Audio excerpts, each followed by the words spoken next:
जंगल में टुनटुनी चिड़िया अपने दो बच्चों के साथ रहती थी। उसकी बेटी का नाम सुनहरी था और बेटे का नाम गोलू था। उनका घोंसला टूट गया था। तब उन्होंने आपस में सलाह किया नया घोंसला बनाने का। टुनटुनी अपने पति कालू कौवे से कहती है, सुनो जी, ये घास फूस से अक्सर हम अपना घोंसला बनाते हैं, लेकिन जल्दी टूट जाता है। अब अपने दोनों बच्चे भी बड़े हो रहे हैं, दोनों दिन भर घर में उछल कूद करते रहते हैं। मैं सोच रही हूँ जंगल से चिकनी मिट्टी लाकर उनसे एक सुंदर मजबूत घर बनाया जाए। बात तो तुम्हारी सही है भाग्यवान, लेकिन हमें अपने बच्चों को समझाना होगा कि वो बाहर ना जाए, क्योंकि तुम्हें पता है यहाँ वो दुष्ट कड़कनाथ सेठ का राज चलता है। अगर हमारे बच्चों ने कोई भी गलती कर दी तो वो हमारे बच्चों को मार डालेगा। तब तक आप लोग हमारे इस वीडियो को लाइक और अगर आपने हमारे चैनल को सब्सक्राइब नहीं किया है तो जल्दी से सब्सक्राइब कर लें और कमेंट सेक्शन में जरूर बताएं कि आपको हमारी ये कहानी कैसी लगी। हाँ जी, मैं बच्चों को अच्छे से समझा दूंगी, वो कोई गलती नहीं करेंगे। चलो फिर आज से ही जंगल से चिकनी मिट्टी इकट्ठा करना शुरू कर देते हैं। ऐसा कहकर दोनों पति पत्नी जंगल जाने लगते हैं। तभी उनकी बेटी सुनहरी भी उनके साथ जाने की जिद करती है। बापू, मैं भी चलूंगी आपके साथ, मुझे भी अपने साथ ले चलो। बेटा जिद नहीं करते तो कहाँ जाएगी, हमें जाने दे। तो घर पर रहकर गोलू की देखभाल करना और उसे छोड़कर कहीं इधर उधर मत जाना, हम दोनों अभी आते हैं। टुनटुनी चिड़िया कालू कौवा मिट्टी लेने के लिए जंगल चले जाते हैं और सुनहरी चिड़िया घर पर अपने भाई के साथ खेलने लगती है। धीरे धीरे शाम हो जाती है और गोलू जोर जोर से रोने लगता है। सुनहरी दीदी, मुझे भूख लगी है, खाने को दे दो ना, मेरे पेट में दर्द हो रहा है। क्या करूं, माँ भी नहीं आई अभी तक और गोलू को भूख लगी है। गोलू तू रोना बंद कर और यहाँ बैठ, मैं तेरे लिए फल तोड़कर लाती हूँ। सुनहरी चिड़िया बहुत छोटी थी, वो अपने माँ बाप की कई बातों को भूल जाती है और फल तोड़ने के लिए हिमालय के जंगल चली जाती है। अरे आसपास तो एक भी फल के पेड़ नहीं है, मुझे थोड़ी दूर जाना पड़ेगा। अचानक सुनहरी चिड़िया को एक सेब का पेड़ दिखाई देता है और वो उसमें से सेब तोड़ने लगती है। तभी कड़कनाथ सेठ देख लेता है और उस पर हमला कर देता है। सुनहरी चिड़िया वहीं गिरकर बेहोश हो जाती है। मेरे जंगल से फल तोड़ेगी और वो भी मेरी बिना इजाजत के। अभी तो केवल बेहोश किया है, आगे से ऐसा करेगी तो जान से मार डालूंगा। इतना कहकर कड़कनाथ सेठ वहाँ से चला जाता है। वहीं गोलू सुनहरी को ढूंढता हुआ उसी सेब के पेड़ के पास आ जाता है और कड़कनाथ सेठ की बातों को सुन लेता है और गोलू चिड़ा जल्दी से उड़कर टुनटुनी चिड़िया कालू कौवे के पास पहुँचता है। माँ, पिताजी, जल्दी चले, उस दुष्ट सेठ ने हमारी सुनहरी पर हमला कर दिया। वो सेब के पेड़ के पास खून से लिपटी बेहोश पड़ी है। इतना सुनते ही टुनटुनी उसका पति भागकर उस पेड़ के पास आते हैं।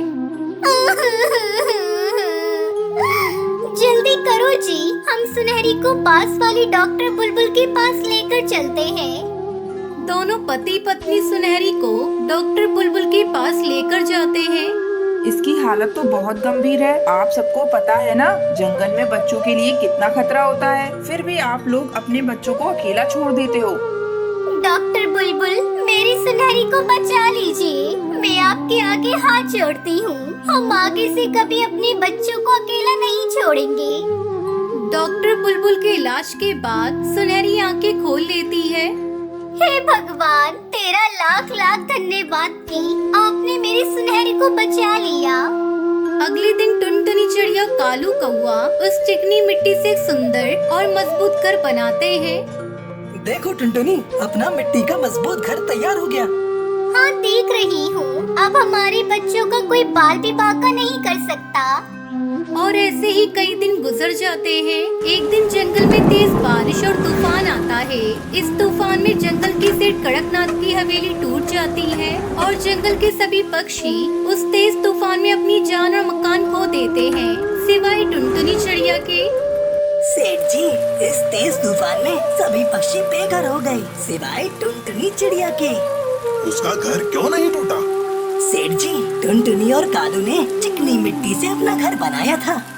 अच्छा, तो ये बात है, चलो अभी उसके घर। सेठ कड़कनाथ अपने आदमियों के साथ टुनटुनी के घर पर कब्जा करने के इरादे से निकल पड़ता है, लेकिन वो ये भूल गया था कि जंगल में तूफान अभी थमा नहीं है। सेठ जैसे ही टुनटुनी की मिट्टी के घर के पास पहुंचता है, तभी तेज तूफान वहां आता है और सेठ और उसके आदमियों को अपने साथ उड़ा ले जाता है। टुनटुनी और कालू ये सब अपनी आंखों से देख रहे थे। हे भगवान, तेरा लाख लाख शुक्र है, आज तूने हमें बचा लिया, वरना मैं कहाँ अपने बच्चों को इस तेज तूफान में लेकर कहाँ कहाँ भटकते।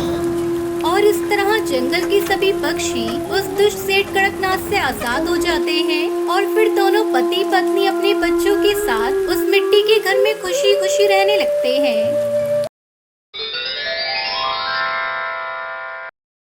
सुंदरवन के जंगल में बंटी कबूतर अपनी पत्नी टुनटुनी चिड़िया के साथ रहता था।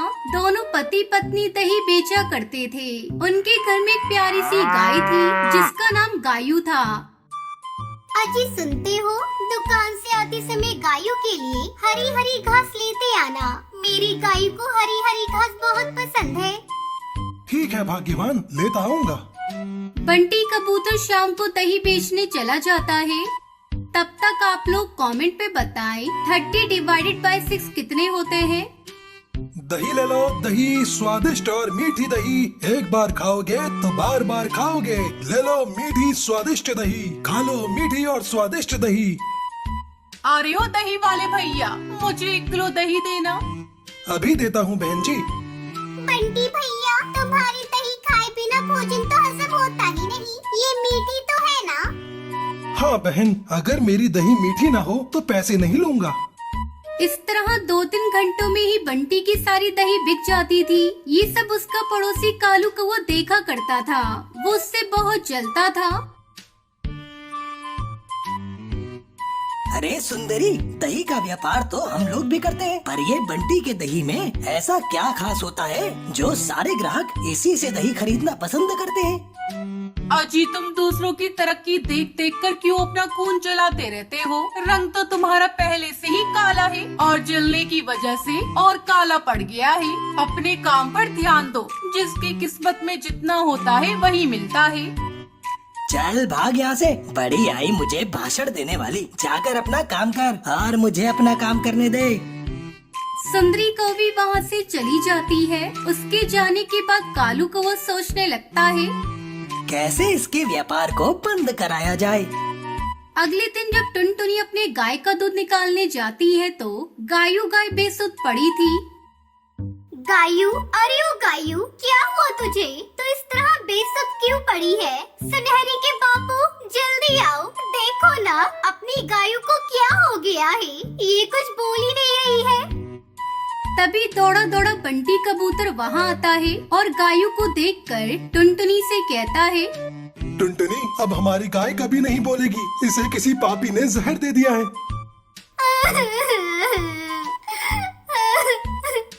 हे भगवान, ये क्या नष्ट हो गया? मेरी गायू से किसकी क्या दुश्मनी थी? गायू को मारने के बदले वो मुझे मार देता।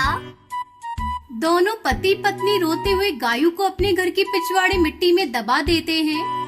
अब क्या होगा सुनहरी के बापू? घर कैसे चलेगा? हमारे पास तो इतने पैसे भी नहीं है कि हम दूसरी गाय खरीद सके।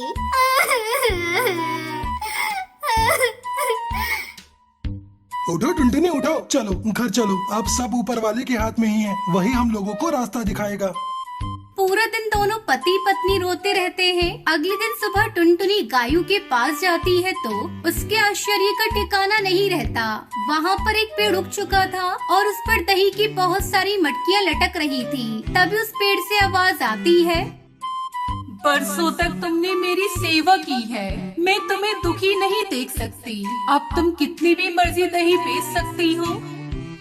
ये सब देखकर टुनटुनी चिड़िया बहुत खुश होती है। इस तरह टुनटुनी चिड़िया दही का व्यापार करके खुशी खुशी रहने लगी।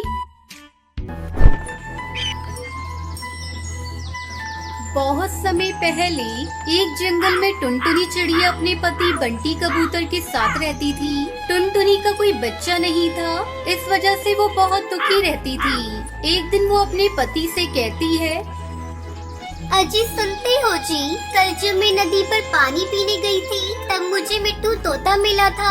उसने मुझे बताया कि शहर के अनाथालय में बच्चा आया है, क्या मैं उसे गोद ले लूं? ये तो बहुत अच्छी बात है टुनटुनी। अगर हम वो बच्चा गोद ले लेंगे तो हमारे घर में भी खुशियाँ आ जाएंगी। हमारे घर में किसी चीज की कोई कमी नहीं, बस कमी है तो बस एक बच्चे की। अब वो भी पूरी हो जाएगी। तुम आज ही मिट्टू के साथ जाकर बच्चे को लेकर आओ। ठीक है जी, मैं अभी जाती हूँ। तुम घर का ध्यान रखना, मैं शहर जाकर बच्चे को लेकर आती हूँ। तब तक आप लोग कमेंट में बताएं 10 into 10 कितने होते हैं। ऐसा कहकर टुनटुनी मिट्टू के पास जाने लगी। तभी रास्ते में उसे सुंदरी कौवी मिलती है। अरे और बहन, इतनी जल्दी में कहाँ जा रही हो? कोई खास काम है क्या? हाँ सुंदरी बहन, बात तो खास है। मैं मिट्टू तोता के पास जा रही हूँ क्योंकि मैं आज उनके साथ जाकर शहर के अनाथालय से एक बच्चा गोद लेने वाली हूँ। अरे टुनटुनी, ये तो वही बात हो गई, गोद में बच्चे और शहर में ढिंढोरा। अरे ये कौन सी पहेलियाँ बुझा रही हो सुंदरी? मुझे तुम्हारी बातें बिल्कुल समझ में नहीं आ रही है। मुझे जाने दो, मुझे देर हो रही है। अरे पगली, तुमने मेरे कहने का मतलब नहीं समझा। मेरा मतलब है मैंने 2 अंडे दिए हैं और 2 अंडों का मैं ठीक से देखभाल नहीं कर पा रही हूँ, तो एक अंडा तुम ले लो। ये तुम क्या कह रही हो सुंदरी? भला एक माँ कैसे अपने अंडे को किसी और को दे सकती है? टुनटुनी, मैं अपना अंडा तुम्हें ऐसे थोड़ी ना दूंगी। मैं अपना एक अंडा 200 रुपए में तुम्हें बेचूंगी। अगर तुम्हें लेना है तो मेरा एक अंडा तुम खरीद लो, नहीं तो मैं किसी और को अपना एक अंडा बेच दूंगी। इस तरह सुंदरी अपने एक अंडे को 200 रुपए में बेच देती है। समय गुजरने लगता है और अंडे से कौवी बाहर आती है। नन्ही कौवी को देखकर टुनटुनी बहुत खुश होती है। एक दिन वो नन्ही कौवी टुनटुनी से पूछती है, मम्मा, आप तो बहुत गोरी हो और मैं इतनी काली। बिटिया, सब ऊपर वाले की माया है। काला या गोरा बनाना सब उसके ही हाथों में है। समय के साथ साथ वो बच्ची थोड़ी बड़ी हो जाती है। एक दिन टुनटुनी अपनी बच्ची को लेकर नदी पर पानी पीने गई थी। तभी सुंदरी भी आ जाती है। लगता है ये मेरी ही बेटी है, बिल्कुल मेरी तरह है। ये कितनी प्यारी है। मैंने अपनी बच्ची को इस दुनिया में आने से पहले ही बेच दिया था। शायद इसी की भगवान ने मुझे सजा दी थी कि मेरा दूसरा अंडा फूट गया। अब मैं इस टुनटुनी से अपनी बेटी वापस लूंगी। अरे टुनटुनी, ये बच्ची तो मेरी है। ये अंडे से बाहर आई है ना, जिसे मैंने तुझे 200 रुपए में बेचा था। अब मुझे मेरी बेटी वापस चाहिए। ये ले तू अपने 200 रुपए और मेरी बेटी मुझे वापस कर दे। ये तुम क्या कह रही हो सुंदरी? ये बच्ची मेरी है। मैं अपनी बच्ची को बहुत प्यार करती हूँ। इसके बगैर मैं मर जाऊंगी। तुम चली जाओ यहाँ से। मैं तुम्हें अपनी बच्ची नहीं दूंगी। अपनी माँ टुनटुनी को रोते देखकर वो नन्ही बच्ची भी बहुत दुखी होती है, क्योंकि उसने अपनी माँ को कभी रोते हुए नहीं देखा था। आंटी, आप जो कोई भी हो, यहाँ से चली जाओ। आपने मेरी मम्मा को रुलाया है। मैं आपके साथ कहीं नहीं जाऊंगी। मैं अपनी मम्मा के साथ रहूंगी। इतना सुनते ही सुंदरी को भी शर्म से पानी पानी हो जाती है और वहाँ से चली जाती है और अपने किए पर बहुत पछताती है। दूसरी तरफ टुनटुनी अपनी बेटी के साथ घर लौट आती है और खुशी खुशी अपनी बेटी को पालने लगती है।